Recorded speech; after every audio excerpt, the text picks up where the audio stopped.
जय हिंद साथी। तो कैसे आप सब लोग, स्वागत है आपका अपने यूट्यूब चैनल वेद एजुकेशन में। दोस्तों, अगर आप किसी भी कॉम्पिटेटिव एग्जाम जैसे bank, railway, police, SSC, CGL and CHSL, UPSC, IAS, SBI, PO clerk, IBPS या किसी भी अन्य परीक्षाओं की तैयारी कर रहे हो तो वीडियो आपके बहुत ही काम आने वाली है।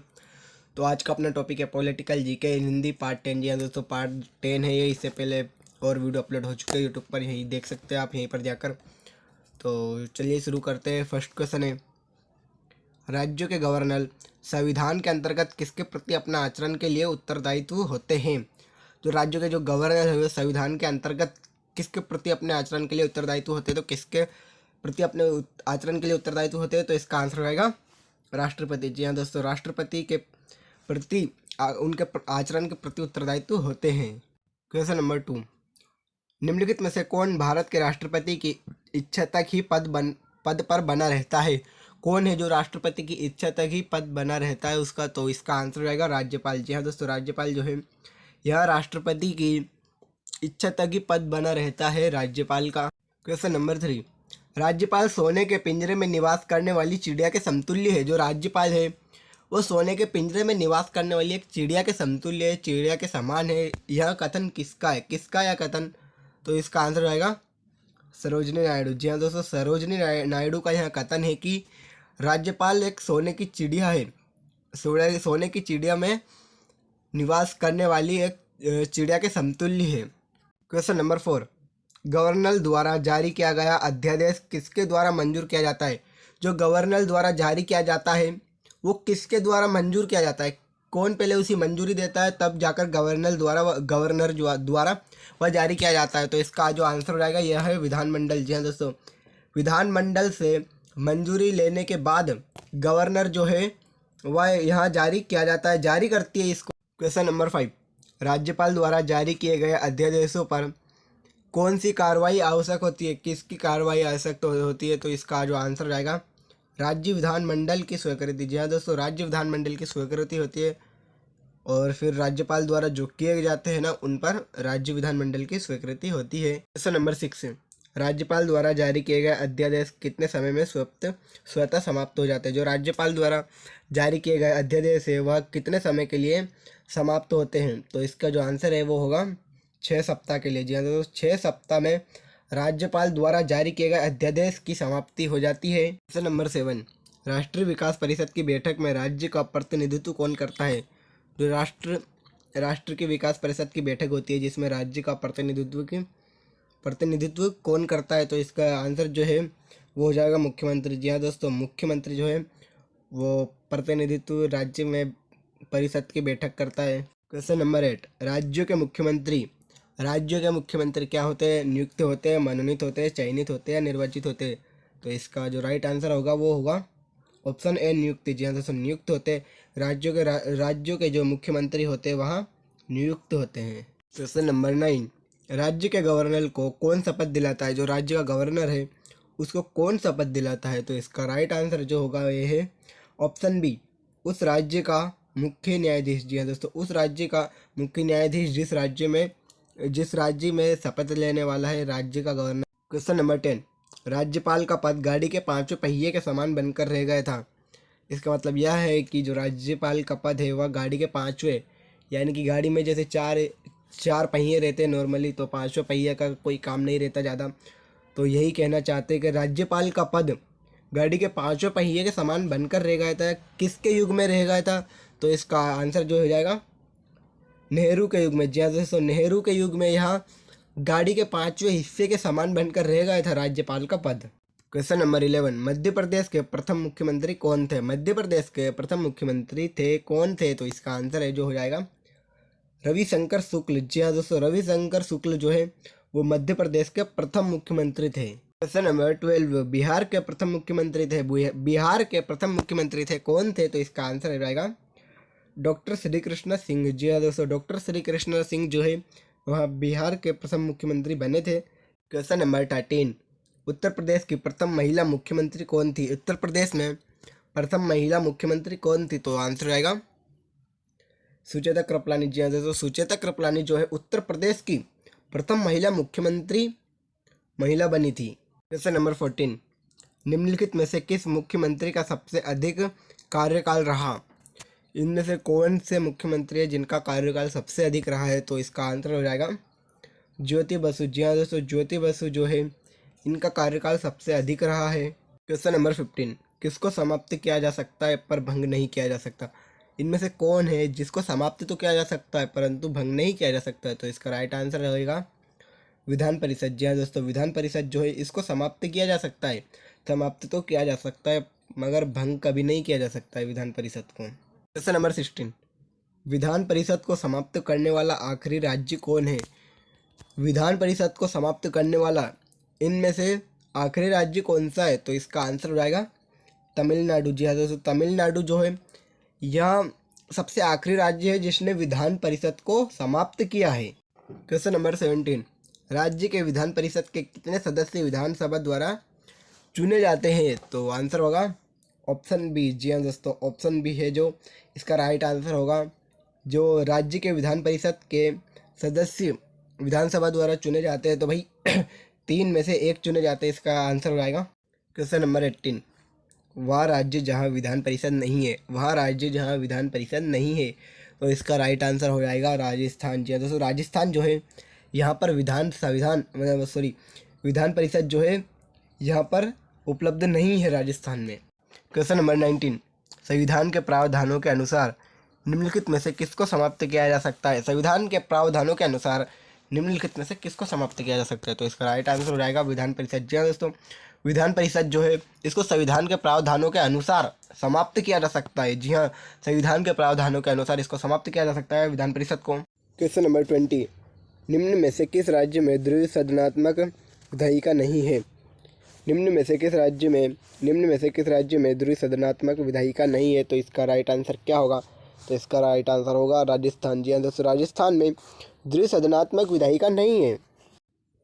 क्वेश्चन नंबर 21, निम्नलिखित में से किस प्रदेश में विधान परिषद नहीं है? निम्नलिखित में से किस प्रदेश में विधान परिषद नहीं है? तो इसका राइट आंसर होगा उत्तराखंड। जी हाँ दोस्तों, उत्तराखंड में जो है विधान परिषद नहीं है। क्वेश्चन नंबर 22, निम्नलिखित में से कहाँ विधानसभा अस्तित्व नहीं आया?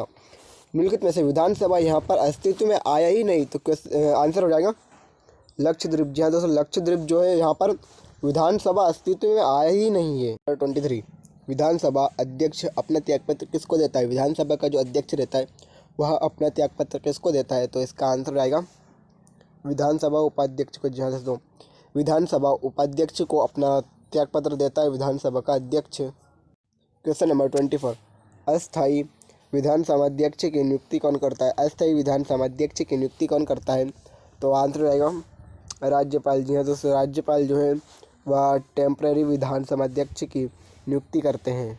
क्वेश्चन नंबर 25, किस राज्यपाल की विधानसभा में 2 महिलाओं की नियुक्ति राज्यपाल कर सकते हैं?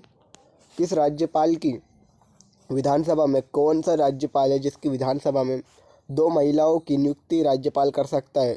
उसकी विधानसभा में 2 महिलाओं की नियुक्ति राज्यपाल कर सकता है। तो इसका आंसर रहेगा जम्मू कश्मीर। जी हाँ दोस्तों, जम्मू कश्मीर के जो राज्यपाल है वह उनकी विधानसभा में 2 महिलाओं की नियुक्ति कर सकते हैं। क्वेश्चन नंबर 26, किसी राज्य की विधानसभा के सदस्यों की न्यूनतम संख्या कितनी हो सकती है?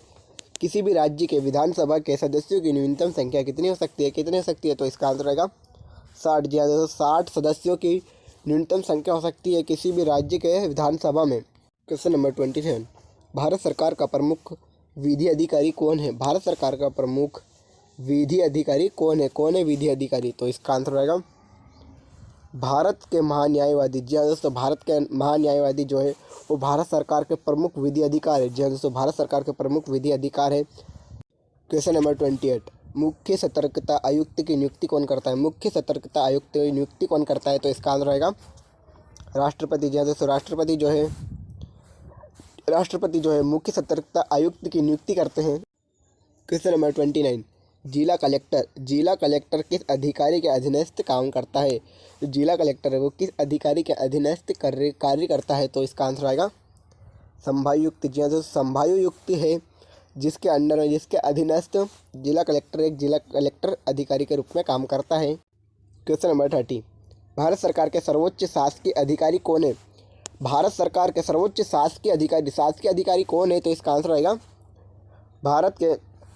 भारत के मंत्रिमंडल सचिव। जी हाँ दोस्तों, भारत के सॉरी दोस्तों, भारत के मंत्रिमंडल सचिव जो है वो भारत के शासकीय अधिकारी है, जो भारत के सर्वोच्च शासकीय अधिकारी है भारत के मंत्रिमंडल सचिव। क्वेश्चन नंबर 31, राज्य का उच्चतम विधि अधिकारी। राज्य का उच्चतम विधि अधिकारी निम्नलिखित में से कौन होता है? कौन होता है तो आंसर आएगा एडवोकेट जनरल। जी हाँ दोस्तों, एडवोकेट जनरल है राज्य का उच्चतम विधि अधिकारी होता है। क्वेश्चन नंबर 32, भारत में नियंत्रक एवं महालेखा परीक्षक की नियुक्ति किसके द्वारा की जाती है? भारत में नियंत्रक एवं महालेखा है उसके परीक्षक की नियुक्ति किसके द्वारा की जाती है? तो आंसर आएगा राष्ट्रपति। जी हाँ दोस्तों, राष्ट्रपति के द्वारा महालेखा परीक्षक एवं नियंत्रक की नियुक्ति की जाती है। क्वेश्चन नंबर 33, सर्वोच्च न्यायालय के अधिकार क्षेत्र में वृद्धि करने का अधिकार किसे प्राप्त है? सर्वोच्च न्यायालय के अधिकार में क्षेत्र में वृद्धि करने का अधिकार किसे प्राप्त है? तो आंसर आएगा संसद को। जी हाँ दोस्तों, संसद को वृद्धि करने का अधिकार है। क्वेश्चन नंबर 34, राष्ट्रपति कानूनी मामलों में किससे परामर्श ले सकता है?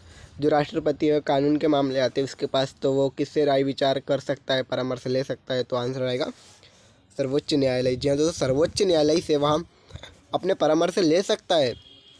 क्वेश्चन नंबर 35, राष्ट्रपति और उपराष्ट्रपति के निर्वाचन में विवाद